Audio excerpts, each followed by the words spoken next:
BNP ধীরে ধীরে ধাপে ধাপে ফেসিবাদের দিকে আগানোর চেষ্টা করবে। এজন্য ক্যাম্পাসগুলোতে শিবির তাদের গণতান্ত্রিক অধিকার এক্সারসাইজ করবে, তার দাওয়াতি কাজ করবে, প্রোগ্রাম করবে। এটা বিএনপি মেনে নিবে এখন যেরকম নিচ্ছে, বিষয়টা এরকম না। এখন পর্যন্ত আপনারা যা দেখছেন যে পরিবেশ ভালো, কিন্তু অলরেডি ঘটনা শুরু হয়ে গেছে কিছু কিছু জায়গায়। যেমন ঢাকা বিশ্ববিদ্যালয়ে আপনারা দেখছেন যে শিবির আছে, প্রত্যেক বিশ্ববিদ্যালয়ে শিবির আছে। কোথাও ছাত্রদল হল দখল করতে যায়নি, শিবিরকে ক্যাম্পাস থেকে তাড়ানোর চেষ্টা করেনি, বরং শিবিরের সাথে একটা সুন্দর সম্পর্ক, বিশেষ করে সাদিক কায়েমের সাথে একটা প্রোগ্রামে ঢাকা বিশ্ববিদ্যালয়ে ছাত্রদল সভাপতি রাকিবুল ইসলাম রাকিব, নাসির, এদের যে হাস্যরস, চমৎকার আন্তরিকতাপূর্ণ interaction, it's very good sign. কিন্তু এটা থাকবে না। বিএনপি ধীরে ধীরে ধীরে স্থানীয় সরকার নির্বাচন পর্যন্ত দমন পীড়ন একটু কম করবে, কিন্তু স্থানীয় সরকার নির্বাচনটা হয়ে গেলে বিএনপির আওয়ামী রূপ আপনারা দেখতে পাবেন। আওয়ামী লীগের সাথে প্রতারণা করবে। যেমন আওয়ামী লীগ বিএনপিকে ভোট দিয়েছে, এই খুশিতে খুশিতে তারা অফিস খুলেছে, কিন্তু এখন তাদেরকে গ্রেপ্তার করা শুরু করেছে। যে আশায় বিএনপিকে ভোট দিয়েছে আওয়ামী লীগ, ওই আশায় ঘুরে পারে। আওয়ামী লীগ বলবে যে feeling cheated, just wait and see. স্থানীয় সরকার নির্বাচনটা হয়ে গেলে এবং বিএনপি প্রশাসন পুরোপুরি দলীয়করণ করার পর দেখবেন যে শিবিরকে ধরবে। প্রথমে ছাত্র সংসদগুলো অকার্যকর করে দিবে। এখন পর্যন্ত পরিস্থিতি ভালো দেখছেন, কিন্তু মনে করবেন না যে এই পরিস্থিতি এরকমই থাকবে। এখন আসলে একটা গণতান্ত্রিক আইডিয়াল সিচুয়েশন এখনের মতো যেটা আছে সেটা, যেমন বিএনপি ক্ষমতায় এসেছে, ছাত্রদল আছে থাকবে, শিবির আছে থাকবে, বিশ্ববিদ্যালয় ছাত্র সংসদ নির্বাচনে যেভাবে হয়েছে সেভাবে কার্যকর হবে, ফাংশন হবে, আবার হবে, সবাই সবার মতো থাকবে। এটি তো হওয়ার কথা না, এটা বিএনপি হতে দিবে না, এদের চরিত্র এটা নাই। শিবিরকে ক্যাম্পাস থেকে বিতরণ করবে। এর জন্য প্রথমে ছাত্র সংসদ অকার্যকর করবে। অলরেডি জগন্নাথ বিশ্ববিদ্যালয়ের ছাত্র সংসদ এই কিছুদিন আগে নির্বাচন হলো, অলরেডি অকার্যকর করে দেওয়া হয়েছে। কিভাবে? বিশ্ববিদ্যালয়ের প্রশাসন পুরোপুরি বিএনপি, তাদের সিদ্ধান্ত যে এই শিবির ছাত্র সংসদকে কোনো কোঅপারেশন করা যাবে না, তাদের কোনো প্রোগ্রাম করতে দেয় না, ঘুরায়। জগন্নাথ বিশ্ববিদ্যালয়ে বাসের ড্রাইভারদের নিয়ে কি একটা প্রোগ্রাম করতে চেয়েছিল ছাত্র সংসদ, এটার জন্য এক প্রোগ্রাম করতে দেয়নি। তার এক কথা যদি বলি, প্রোগ্রাম করতে দেয়নি। মানে 4 আনার দাম বিশ্ববিদ্যালয় ভিপি জিএসদের নাই। একটা বাস্তবিক পক্ষে বিশ্ববিদ্যালয় প্রশাসনে সবচেয়ে গুরুত্বপূর্ণ প্রভাব থাকে ছাত্র সংসদে। এখন ছাত্র সংসদ কিছুই না, যে তোমরা দইনছে সে কাজ বাদ দাও, একটা হতাশামূলক ফেসবুক পোস্টের মাধ্যমে এগুলো জানিয়ে দিয়েছেন জগন্নাথ বিশ্ববিদ্যালয়ের ভিপি। কিসের ভিপি বাবা? তুমি এখন আর ভিপি নাই, বিএনপি ক্ষমতা এসেছে, তোমার ভিপি নাই। তুমি এখন ক্যাম্পাসে যাও, কিছুদিন পর ক্যাম্পাসে যেতে দিবে না তোমাকে। ধীরে ধীরে ধীরে তারা দখল করবে। শুধু কি ছাত্র সংসদ কিংবা এই শিবিরের উপর দমন পীড়ন করবে? না, শুধু এটা না, ইসলামী ব্যাংক থেকে শুরু করে, ইসলামী ব্যাংক দখল করার হুঁশিয়ারি আগেই দিয়েছিল। বিএনপি এটা আগেই বলেছিল যে জামাত নাকি ব্যাংক দখল করেছে, এর মানে জামাত দখল করেছে, এখন সেটা তারা নিয়ে যাবে।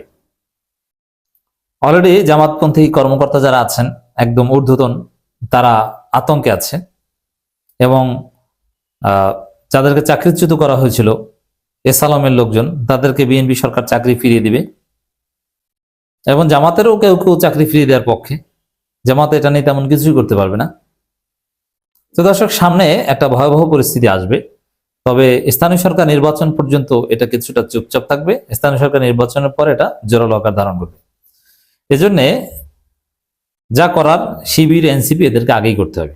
তাদেরকে নিশ্চিত করতে হবে যে তারা কি সে ফেসিবাদের অধীনে থাকবে, না বিএনপি সরকারকে হয় লাইনে আনবে, লাইনে না আনতে পারলে যা করার করবে। এই নিশ্চয়তাটা, এই বন্দোবস্তের আগে করা দরকার। এখন পর্যন্ত যা দেখছেন এটা কিছুই না, আসল চিত্র না। আসল চিত্র পরে দেখবেন। এখন কিন্তু চুপচাপ আছে। এমনকি এক পর্যায়ে ইউনূস সরকারের লোকজনকে ধরা শুরু করবে। জুলাই যোদ্ধাদের ধরলেও আমি অবাক হব না, কারণ বিএনপি হচ্ছে এমন দল, তাদের দৃষ্টিভঙ্গি হচ্ছে যে ক্ষমতায় টিকে থাকার জন্য যা করা দরকার সেটা করতে হবে, সেটা জায়েজ। এটা শুধু বিএনপি না, এটা সবাই। এমনকি জামাত ক্ষমতায় আসলেও ক্ষমতায় টিকে থাকার জন্য যা করা দরকার ওইটাই নীতি হতো। এটা হিউম্যান নেচার। সাহাবীদের যুগেও এবং সাহাবীদের পরের যুগেও ক্ষমতায় টিকে থাকার জন্য সবকিছু জায়েজ। খলিফাদের যুগেও এটা ছিল। ক্ষমতায় আসা এবং ক্ষমতায় টিকে থাকা, এটা কোনো ফতোয়া দিয়ে চলে না। এটা হচ্ছে রিয়ালিটি। বিশেষ করে চার খলিফার পরে, এমনকি চার খলিফার জামানাও শেষের দিকে এটা ঘটা শুরু করেছে। ক্ষমতার টিকে থাকার জন্য জুলুম শুরু হয়ে গেছে। জামাত যে একদম ভালোভাবে পারতো এটা আমি বলি না, জামাত যদি পারে করে দেখাতে পারে ক্ষমতা এসে তখন বলবো, কিন্তু সমালোচনা এটা করতে হবে। এই জায়গাটা আসলে ইউরোপ আমেরিকা অথবা উন্নত সিভিলাইজড ডেমোক্রেটিক কান্ট্রি তারা তো এগুলো করে না। এখন ওই জায়গাটা পৌঁছানোর জন্য যা করা দরকার, শিবির, এনসিপি, জামাত এদেরকে স্থানীয় সরকার নির্বাচনে আগেই করতে হবে। বিএনপিকে অঙ্কুরেই তাদেরকে সাইজ করতে হবে যে আপনারা ভালো হয়ে যান, নইলে আপনাদেরকে দেশ চালাতে দেওয়া হবে না, ক্ষমতায় থাকতে দিব না। অতএব কিছুদিন পর ক্ষমতা পাকাপোক্ত করে আমাদেরকে ধরবেন। বিশেষ করে জগন্নাথ বিশ্ববিদ্যালয় ছাত্র সংসদকে যে অকার্যকর করে দিল বিশ্ববিদ্যালয় প্রশাসন, একটা দরখাস্ত নিয়ে ছাত্র সংসদ, যেটা কোনো দরখাস্তই লাগে না, এই বিএনপি ক্ষমতায় না আসলে বা ইউনূস সরকার থাকলে অটো যে কাজ হয়ে যেত, সেই কাজের জন্য বিশ্ববিদ্যালয় প্রশাসন একজন বলে রেজিস্ট্রারের কাছে যাও, রেজিস্ট্রার বলে যে ভিসির কাছে যাও, ভিসির কাছে বলে যে এখন সময় না, আবার কেউ দাম দেয় না। ভিপি, জিএস বা বিশ্ববিদ্যালয় প্রশাসনে যারা ছাত্র সংসদে আছে তাদেরকে ঘন্টার পর ঘন্টা দাঁড়িয়ে রাখে।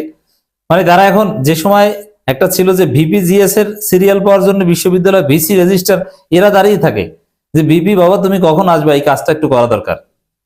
এখন তা না, এখন হচ্ছে কিসের বিপিজিএস, সাক্ষাৎই পাবা না, আমি বিএনপি পন্থী রেজিস্ট্রার, আমি বিএনপি পন্থী প্রক্টর, তোমার ভিপিজিএস গোনার টাইম নেই।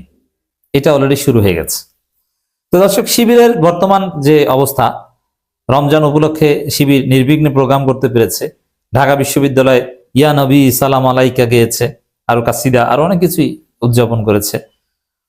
সাদিককে আমরা ফ্রিলি মুভ করছেন, এখনো নেতৃত্বের আসনে আছেন, ইটস গুড।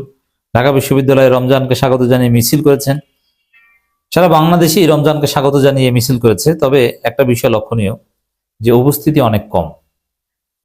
বিশ্ববিদ্যালয় বা মহানগরী পর্যায়ে এটা স্বাভাবিক, কিন্তু জামাতও রমজানকে স্বাগত জানিয়ে আহলান সাহলান মাহে রমাদান, এই যে যেটা চিরচারিত জামাতের বৈশিষ্ট্য, এটা করেছে বিভিন্ন জায়গায়, জামাতের লোকজনই করেছে, একদম প্রত্যন্ত অঞ্চলে করেছে। কোথাও কোনো বাধা দেওয়া হয়েছে এটা আমরা তেমন পাইনি। তবে লোকজন নাই, কেন লোকজন নাই? সবাই একটা আতঙ্কে। নির্বাচনের পর জামাত এখন পর্যন্ত তাদের নির্যাতিতদের পাশে দাঁড়াতে পারেনি। তো দর্শক, মাহে রমাদানকে স্বাগত জানিয়ে বর্ণাঢ্য র্যালির আয়োজন করেছে ইসলামী ছাত্র শিবির ঢাকা মহানগর উত্তর। নুরুল ইসলাম সাদ্দাম ছিলেন, খুব ভালো, কম লোক হলেও তারা এটা করছেন। বিভিন্ন বিশ্ববিদ্যালয় করেছে, এখন পর্যন্ত ঠিকঠাক আছে। রাবির, সালাউদ্দিন আম্মাররা ঠিকঠাক আছে, কিন্তু অচিরেই তাদের উপর বিপদ নেমে আসবে বলে আমার প্রেডিকশন।